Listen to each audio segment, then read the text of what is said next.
We used to laugh at the thought of America joining the war. To us, they were merchants and dreamers, a land across the ocean, too far, too soft, too rich to understand the meaning of blood and soil. We believed Europe was the center of the world, and we were its spine. The rest were spectators. When the first rumors came that American ships were crossing, that they were training men by the hundreds of thousands, we dismissed it as propaganda. We'd heard so many false reports before that we'd grown immune to truth itself. But one morning in 1917, the earth began to hum. It wasn't the deep roll of thunder or the familiar bark of artillery. It was something heavier, more constant, mechanical. That was the first time I heard the sound of an American tank. It came crawling over the ridge like a steel animal. I remember how the mud trembled beneath its weight, how its metal hide caught the dawn light. The machine didn't hesitate. It crushed the wire, the craters, even the bodies left half buried from yesterday's bombardment. The men beside me whispered curses, but I couldn't speak. It wasn't fear, not exactly. It was recognition. The feeling that something new had entered the world, something that didn't belong to us anymore.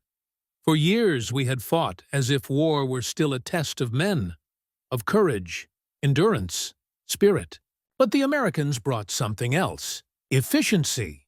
They didn't march to glory. They moved like an industry. When they fired, it was with precision. When they advanced, it was with rhythm. Their uniforms were clean, their boots dry, their food hot. They fought like a nation that hadn't starved yet. And that was their greatest weapon. Back home, our mothers boiled weeds to feed us. Bread was rationed by rumor more than by rule. My sister traded her wedding ring for a sack of flour. My father, once proud in uniform, now walked the streets of Berlin in silence, as if the air itself weighed too much to breathe. And yet, on the front, we were told we were still winning, that victory was only a few miles away, that America's arrival was too little, too late. But it wasn't. It was the beginning of the end. When the first American troops faced us, we were struck by their eyes, wide, alive, unbroken. They weren't tired like the British, or hollow like the French. They were new to death, and somehow that made them fearless. They carried food in cans, cigarettes in packs, letters from home written on clean paper. They joked before battle. They sang. And when the shelling stopped, they helped their wounded like brothers. We envied them. Not their strength, but their innocence. Ours had long been buried under years of mud and noise. At night, when the firing ceased and the wind moved softly over the trenches, I could sometimes hear them laughing on the other side. Laughter, that sound we'd forgotten. It echoed through the fog like a cruel reminder that not every soldier in the world lived in hell. Our rations shrank again that winter. The bread was mostly sawdust. The soup, water tinted with memories of vegetables. A man could eat his daily portion and still feel hungrier than before. But worse than hunger was humiliation. Word reached us that the Americans had entire supply chains, ships crossing the Atlantic filled with food, fuel, and guns. They ate meat every day, real meat. They had coffee, sugar, even chocolate. And we, who had once marched across Europe believing ourselves superior, now chewed on cold turnips in the dark. I remember one morning when a captured American was brought to our camp. He couldn't have been older than 20. We expected arrogance, the kind that came with victory, but he smiled. Even when we glared at him, our lieutenant questioned him in broken English, asking about the supplies, the reinforcements, the rumors. The American shrugged. "All I know," he said, "is we've got enough to keep coming." The words haunted us. Enough to keep coming. For us, every bullet fired was another prayer unanswered. For them, it was just another day's work. By 1918, the air itself smelled of defeat. The Americans pushed through the Argonne like a rising tide. Their artillery was relentless. Shells that shook the bones, not just the ground. I saw men lose their minds before their limbs. We'd stare at the horizon, waiting for the next barrage, and realize we'd stopped blinking. Some prayed. Most didn't bother anymore. We fought because it was all we knew how to do. Our commanders still spoke of honor, but in the trenches, honor was a luxury. Survival was enough. The lice, the rats, the sickness, they were constant companions. The mud became our home. The dead, our neighbors.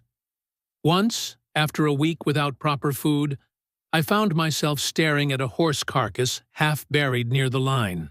It had frozen in the cold, stiff as a statue. I hacked a piece from its flank, roasted it over a candle flame, and ate. The others did the same. None of us spoke while we chewed. It wasn't shame we felt. It was something emptier.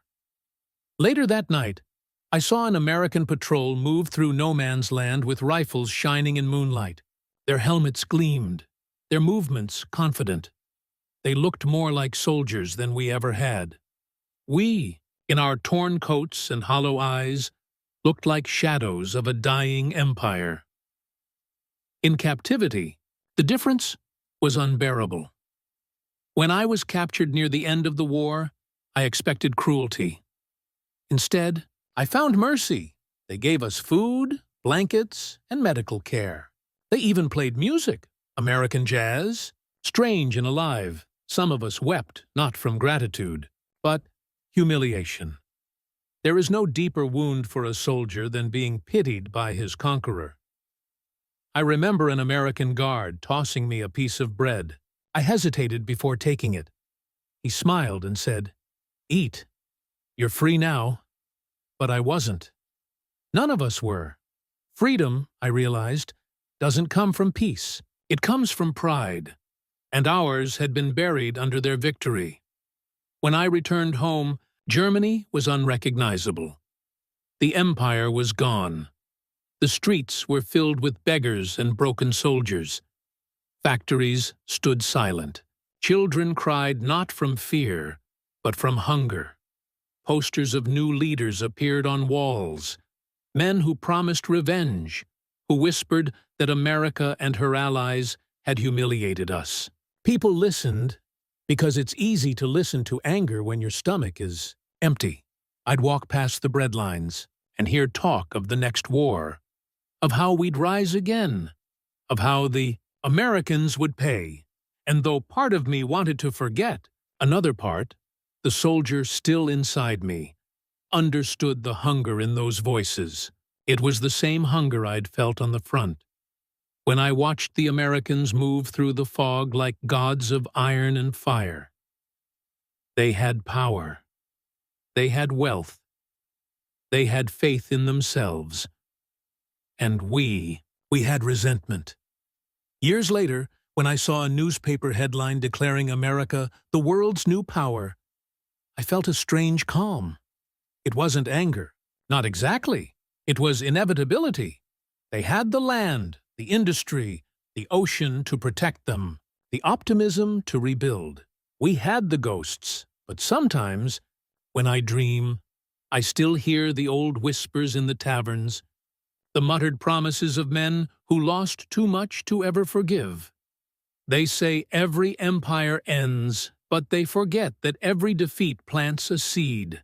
And in the shadows of a starving nation, that seed began to grow, quietly, dangerously, waiting for the right storm.